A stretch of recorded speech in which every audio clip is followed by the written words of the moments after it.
Halo guys, bertemu lagi di video saya kali ini tentang strategi pembelajaran. Perkenalkan, nama saya Ronika Selalahi, semester 4 Prodi Pendidikan Agama Kristen di Institut Agama Kristen Negeri Tarutung.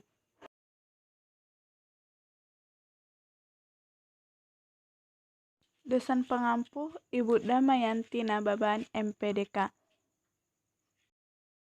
Strategi pembelajaran afektif. Strategi pembelajaran afektif adalah strategi yang bukan bertujuan untuk mencapai pendidikan kognitif, akan tetapi bertujuan untuk mencapai dimensi lainnya, yaitu sikap dan keterampilan efektif berhubungan dengan volume yang sulit diukur karena menyangkut kesadaran seseorang yang tumbuh dari dalam. Afeksi dapat muncul dalam kejadian behavioral yang diakibatkan dari proses pembelajaran. Pemahaman lain tentang strategi pembelajaran afektif ialah ranah afektif sangat mempengaruhi perasaan dan emosi, sehingga seseorang anak dapat dilihat dari bagaimana pengembangannya, bukan pada apa yang dirasakannya.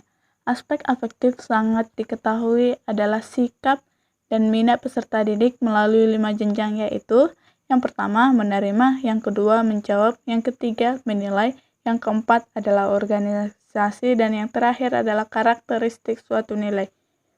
Dengan demikian, pendekatan yang dipakai lebih bersifat pedagogis, melihat dari bagaimana metode pengajarannya, karena mengutamakan transfer value.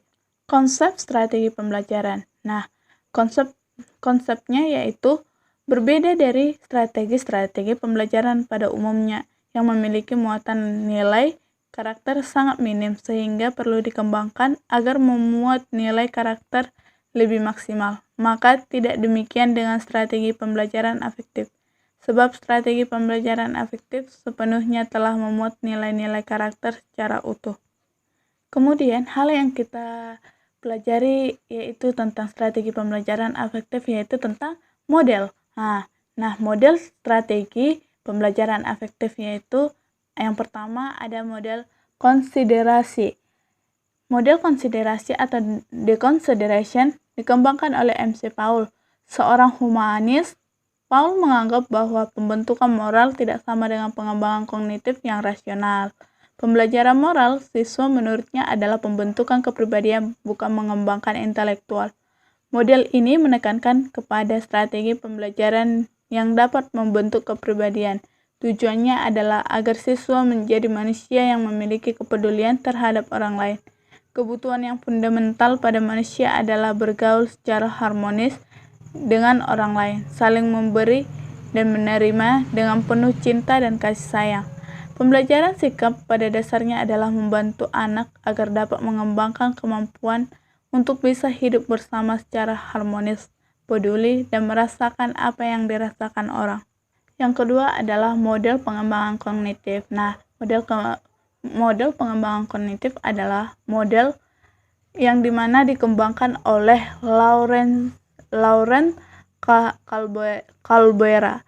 Model ini banyak diilhami oleh pemikiran John Dewey dan Jean Piaget, yang berpendapat bahwa perkembangan manusia terjadi sebagai proses dari restrukturisasi kognitif yang berlangsung secara berangsur-angsur menurut urutan tertentu. Menurut Calbera, moral manusia itu berkembang melalui 3 tingkat, dan setiap tingkat terdiri dari 2 tahap. Tingkat yang pertama yaitu prakonvensional.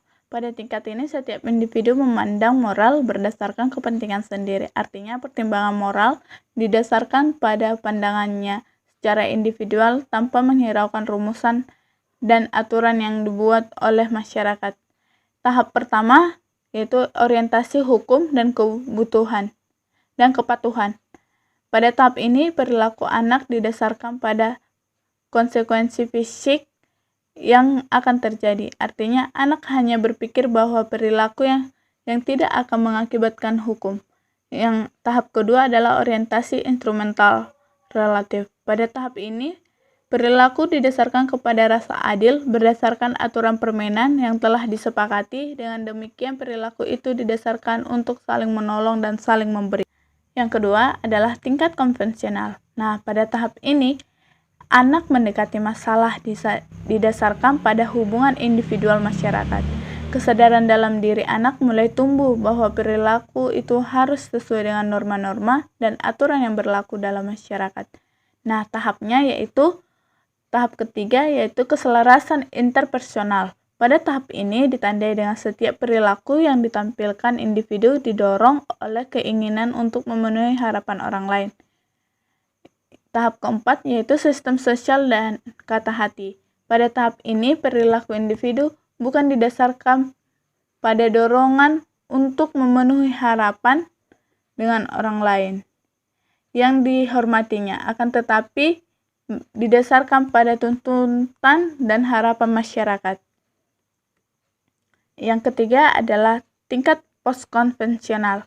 Pada tingkat ini, perilaku bukan hanya didasarkan pada kepatuhan terhadap norma-norma masyarakat yang berlaku, akan tetapi didasari oleh adanya kesadaran sesuai dengan nilai-nilai yang memilikinya secara individual. Nah, tahap yang diperlukan di sini adalah tahap yang kelima, yaitu kontrak sosial. Pada tahap ini, perilaku individu didasarkan pada kebenaran yang diakui oleh masyarakat, kewajiban moral dan pandangan sebagai kontrak yang harus dipatuhi, baik sekedar pemenuhan sistem nilai. Nah, tahap keenamnya yaitu prinsip etis yang universal.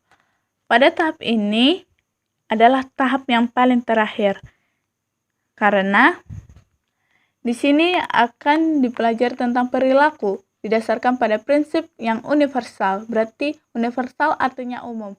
Berarti perilaku yang didasarkan pada prinsip-prinsip umum sesuai dengan prinsip bahwa moral terjadi secara bertahap.